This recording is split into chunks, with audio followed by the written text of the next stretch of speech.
di ena wani gusu a wohwe Christ asomdwe enka bebi a wohwe ye dwumadi bia dwumadi eba wakwam kwasiada enumere biara enumere nonson ewo Kesvin TV so Kak TV adaroma ena ye social media handles no ye CAK TV GH Facebook ena YouTube ho be ye niam 9 ye di kan ene se obe subscribe obe like obe comment na afi wache e de ama enipa du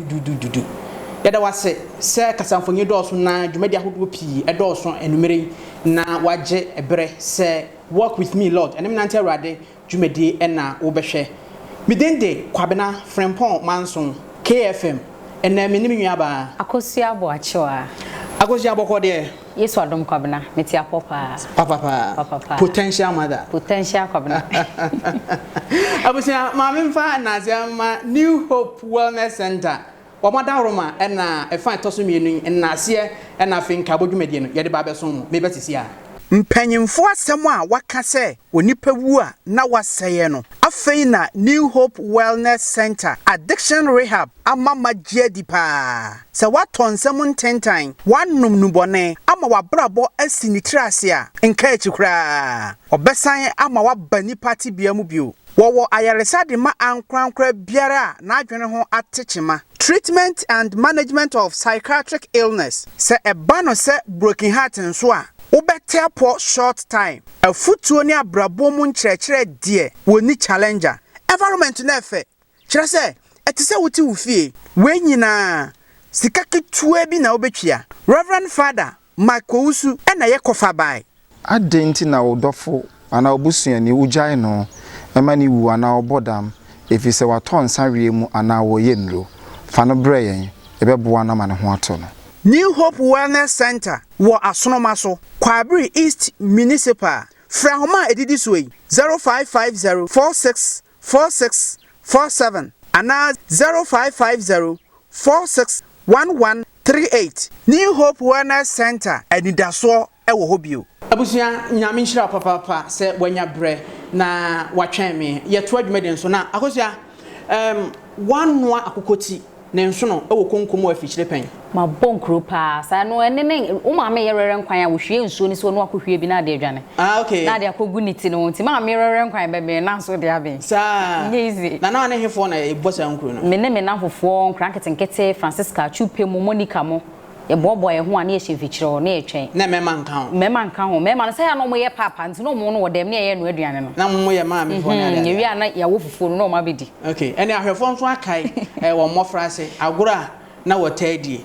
mimi se akokoti ni se no na ototo ne ade de maku twitwi mu akekadu pa mu free nanum no beautiful na aye kama pa ebusia sa na tie wo so wo hwe se wakai agora na wotadie pa wo mmofra bremu a ebe ne ade a enti ye hwe na ye mfa na ase ma ahwefo ye de na ase ma ahwefo pa mo do ye ne asu do mo semusimu nja ye mu ide yesu ye nja ya seda ye de be ma mo da enu nti owura amponsan twia wo fa wo de papa ye da wase nyame nhirawo owura Steven Mensa wo so amina o me yete nka na wo twibia owura nyame nhirawo no nye okese owura Peter Ajeman owura Peter nyame enka wo ho Mr. Amuajo nso so yeda wase papa na watch bi o me yete nka nyame enhira no ofa ata prempen so oboshen nyame enye okese maame afia brenya maame nyame nka ho no onye okese pa owura Anthony Mensa so UK papa wo se wo de nyame adwuma ato na koma so owura Mensa nyame enhira no onye okese pa owura Joseph Dako na adwoa bempoma na adwoa nyankopon nhira na onye okese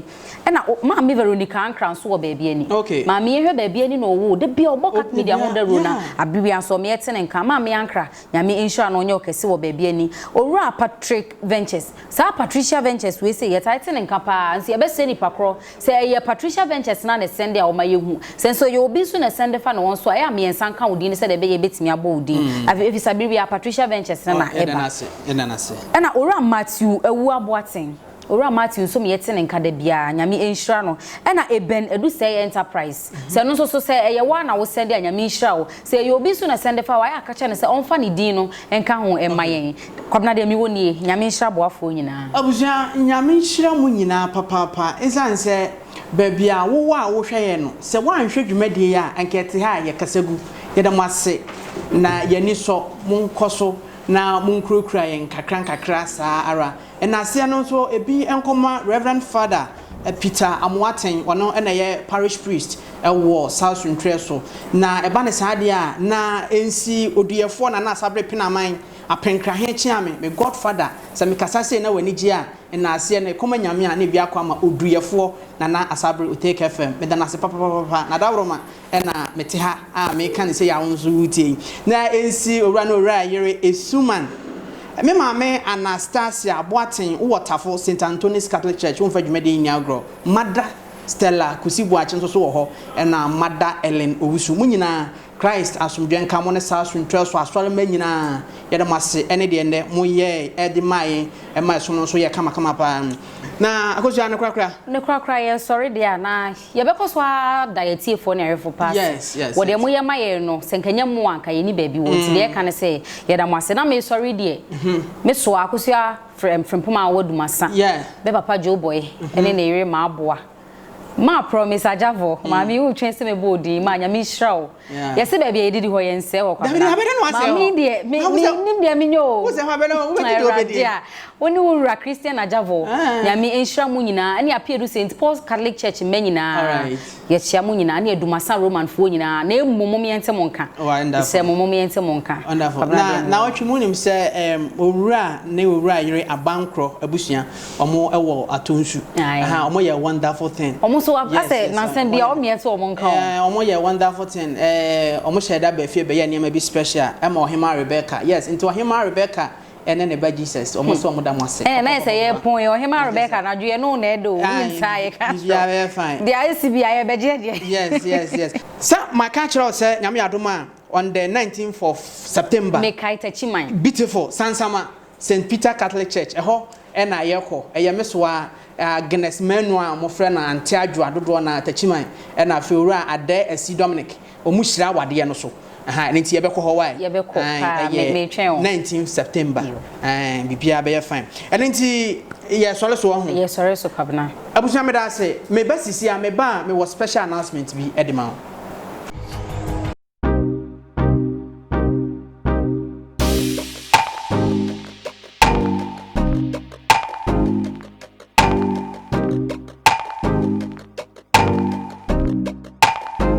abusia me da se papa se wanya bre na uguso wo hwe work with me Lord and me nante erade edru bre se ya na me ne the director yes uni trouble Reverend Father uni trouble ko Reverend Father you man come na ifa edi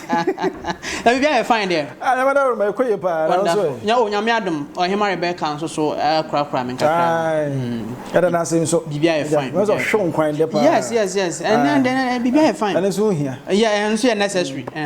now when you broken heart pain na minya ni bi hwambo okay na bi minya bi tunyanya bi ara wanya bi ana oh enya na sa on say ko ni ahefa no say ne de obi a onom nsa obi onom nsa opem ma bebre onom wi anybody on drugs yes na say so obi so a obi atena koma onya broken heart say ne de enyi kwa say otena fie na aka say oh we de abanesa ye de ye na hwie enye yo dabi wo ye ne bibia ebe ye enti na New Hope Wellness Center yes aban honom no ye rehabilitation center yes and na ye wellness services and omo ye no honom udu honom ye superb ahwefo say wo hu say de omo jenga no hofe ado ma so for kwa ye adwuma wo ho na be de ho nye kama anya adwuma keke on na ye kofa aban na mu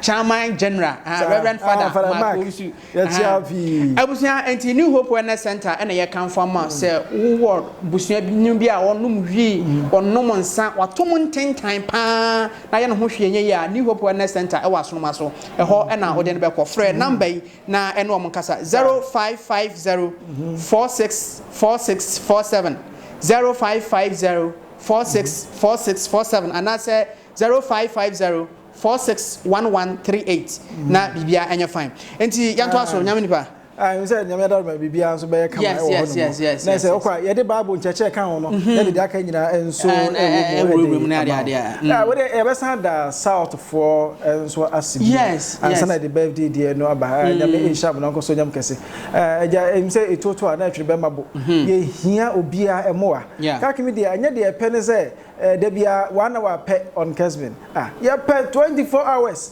nanka dekete nanka wo hwe na ye koba de koba na ye mass na ye hwan on say the mass no wonya feeling no anso ka ye kwani mu aka benya ni nyina enso ehia ne de edim se wanya enti monkoso moaye na ye nso ye ntimi enkoso nye ne mapa awade ode ahye ye nsa se ye nye no ko hwe so frɛ numbers no na koso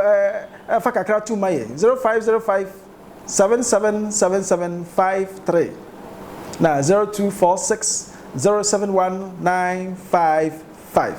na bibia nso be fine ode the person dey ma ye bia na dey try adwumade ni so no yenso ye be the dey sema intention bia no yenso so ye beje the dey boa ye no bia nso no ye beje na yasan adase yes say we can out to Madam Mary Asma ho na okwa asori on fa adwumade ni agro kra misa south for there say ho na wada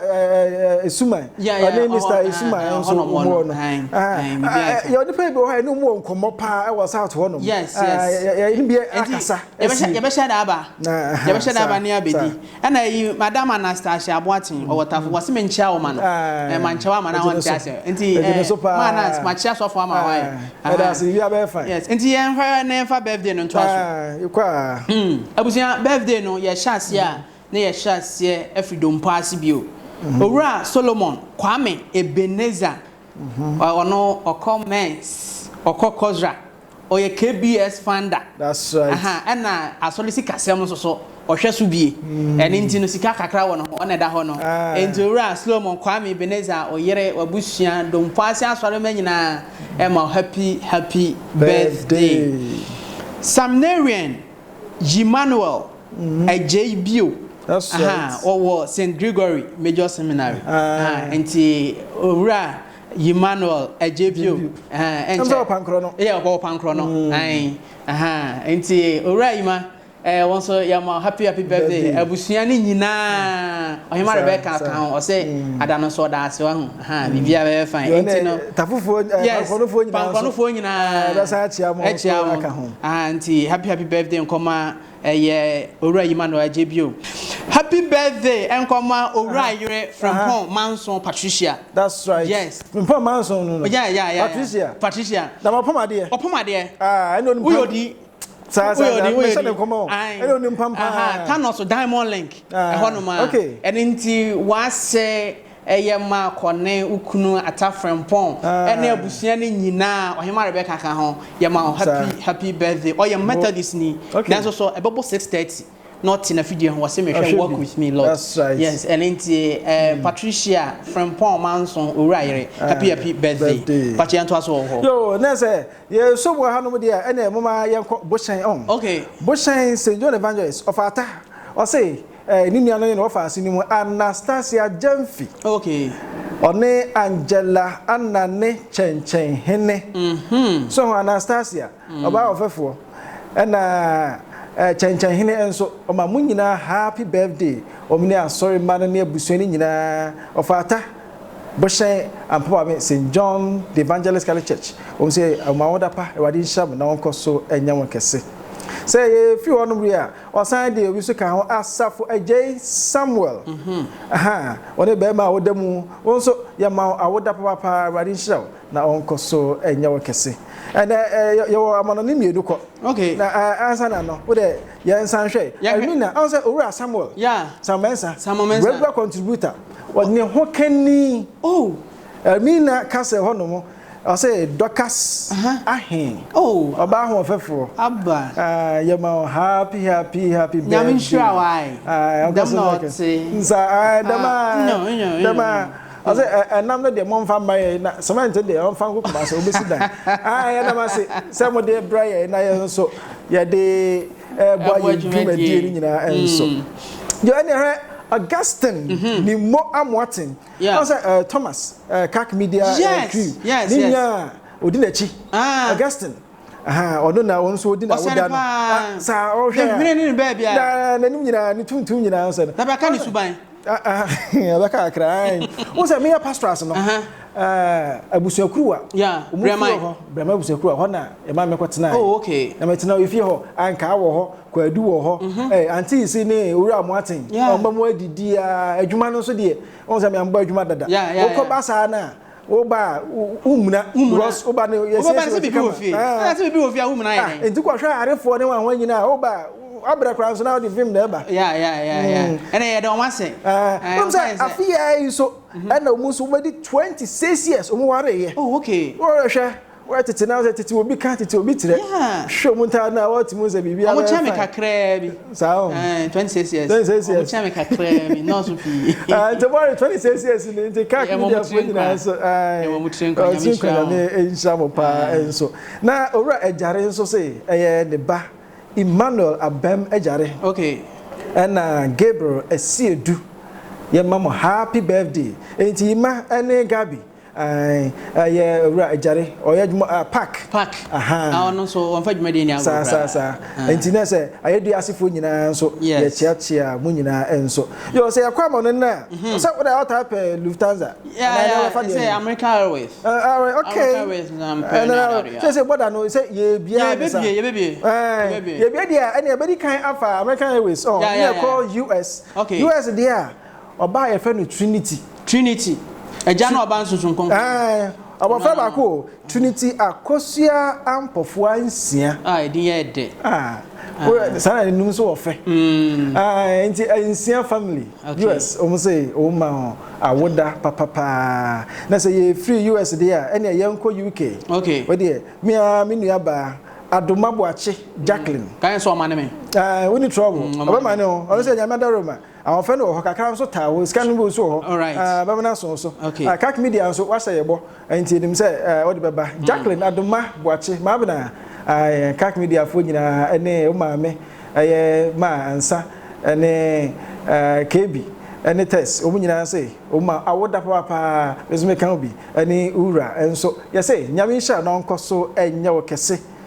nanyini eba panyini papa pa kwa na say birthday no ye di besi akase enso okay enti abusia won so di wa woda nyame hira no nya okase udi ama ha nkyese nyame enti o mpa bo wati o dada onye wakoma so ade ma wate ye da wase papa say ye free say dia na eyie na ase bi wa ha enti ma me fa ntwim sisi a ne yetwima na dia ansa na dia yiri betwim no say amachi bari growth no yes and also contribution no koso okay na mame Mary Oben ne mame ene Agnes Poku omuko asore ewo hono adoato fada Jantua parish honum afa Jantua parish so no so ye show mine omuso we de kakra ba say yemfa mo growth di no nti we de ase so na de ama aye growth director ene wona wo hwe so nti growth no so we say o sister to be esi ho be so ye bibi e wa match bari growth honum ma we de numbers na wetima frɛ ana kakra wo no wo fra wo de tuma no afra say we ye growth na ya ma omu nso ensa aka na ye fine na wo ka growth asem de ma menwie be prekon ka che na nasofo pon panyini archbishop gebe jase sha wa noche se abodi de tu ase se me ka asem de si asem so ntia nana piao mama mu so na hwe kachana na se kak media yeda na se Osbig titru aponchi se ne je ho na otimi man enya aponchi a na beben wasa no eti yeda na se pa na se ba ko na ho on se eye pious ke kwache aha won so pekokokoko ni a confirm aje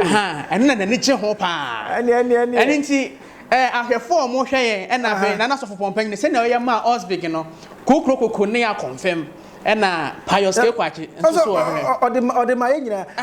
so mo wi aponchi na me ni Osbig ye adwuma enti an hye so ni se Osbig o paponchi na eno na ye kan ye to na na tirim no daga kokoko ni confirm no ene emu bi so peponko ya peponko na itinerary enya nuru so eduru ho no ma e se ndie e kokoko ni a confirm ye nwan mo hwe ye free atifi do mantam ni ade nyina no wo bia betim da brayen na chese dia ma owura pious ke kwache na one ka media fu nyane se afi esi no so a na sika na pete nyina yeso you say the pious ke kwache ne confirm kukukuku e na ye hwehwe no enti ye nto aso na emfa na ase emma eya busua ekoja na ya boampon dompim hina o bechem ye kata na chikrakra eye na wotwe mu enura na ye yi kese ne pa wo bechem enti owura obed boaben one na yire grace enin ene abusua ni nyina se edam ase ma mo ba bechem na ye gidigidi pa nyame enhyamo sa enso so na owura Joseph akwasenya akobrobe abusua eye titiru antisi ginger seller kikadro kikadro ni nua be ma ene Joseph akwasinya akobrobe otwa na nanom sedo enra ene no so ye no wo eye house number 56 Antwa abusua mo ba Antwa nyina antisi se ye nam ase titru ne basilica fo mo amfre chichi ne benche ye nyame nhira mo pa na me bo antisi din antisi ewo ne dwonko brabo nua ewo America edin so aka edin no ye me ma me din enti me Cameroon ti me vida enti ma me free ma wa America wo hwe ye Christ asumje nkan mate won kra na manemra physical na bibia anya fine eja nkwa na ate enyina ya ate enti manemra enti ya te won kra enti manemra physical na chese amane kwa na se ba chena kwa se enti ma wo hwe ya na chese ama bibia ye fine no wadi ubosha so na ye kama say ai catkis abetkwame ye boa yes the odom pass no ne ofa ye owura ogetin ya osafo na ye ne baso nyam ya doma me nda ya wo brema UGC catkis abetkwame ye boa odom pass ene ti abusua mo a mote ya nka chichi ne benche ya mo yanko ne nkogya enwa be ma no no wasenko be ware this year na corona e betwintwanam ne ade ade aso kwa me isi corona na twam nti ma yente wonka wo ye ofa ye wi a hwe se odi awale no beto aso na ye kama na sister Kate no mo ne omo ye ohehe ne nyina na tu ntwa nyame mo a na bibia mram kama nti yento aso a yo nese yese ye wi a ne sa ye wi a ne say o mampanya makwan de a kwa da so at the feet of the Lord erade na se dwumadie no empai wo no so ya sha ase from 10 to 12 and empire no ejinemu na before 10 no de oba counseling kakra no asofo miensa e wo hono betima du nkomo no abompaye na efi no du kopim dumienu de empire no ginam pa momra na ye nyina na ye mo empire nyame aduma okuada me ne menua ba Mabel Pokuya abenampim dum ne ne beba wai momra ene me ma me mada Elenosu momra bibia be fine se ebo ho ma Elenosu ono obo ho sasa nti ye be firi wono aba at the feet of the Lord. Yes. Remember. For my ministry, me chair mu nyina. Okay. Enti omate. Okay, do omate. And na chese de ete no no. Ekura. Yes. Ekura de na say ye da yarefo na etifo nyina ase. Say mukoso tie chi na muguso ehie nkran. Na muguso direct ye no ma beboa ye enyina enso nyame hyam no nkoso nyam kese. Ye da mo. Enti mamo mre ye yahwefo ne aboafo nyina se camera se den na boa kak media wo dwumadi we say bo ho dawuro wo de fabra 0505 777753 0246071955 yankwa abusua enkwa ne ahoden ene hia ene nti se wo wasa susu na wo nkwa wo wade ne nyina busumi mu ebia de bibisi wani so pa se wo sanka won saka enso so busumi na aba wiye yo enso so won santumi anka emu waba mu wo nkwan de nyame ya doma eye September busumi aye wura mu otwede abon yankopon o kaikaya on kai won so na onye wakoma aso ade ma koso a na bompaye na twen nyame anim nyame oye na ade e wo ne bremu nyame hira papa dwumadi beba wakwan kosie da biara numre no nso e wo Kesvin TV enam kak television so yada mase se munya bre na mohwe dwumadi ena se na bi nkoma production team no mote akosu aboache wanso nka memidinde kwabena Frimpong Manson KFM mene one father Emmanuel kwabena ifa eji yanyi nhira awrade animo entna one usunsum ntna Basaya de Frimpong therefore do man kuma jananten mon chem na won hyehya mo o ma ne pa ne nkunu de bire emra ma kwan mu na bo sumi a yesimu yi no o ma na bofo mfa ensem de ayaresa enhya de nkunu de emra mo waja no ne oba no ene sonson konkron no edimo enye ho Christ asumdie enka mo nyina enka wo sunsum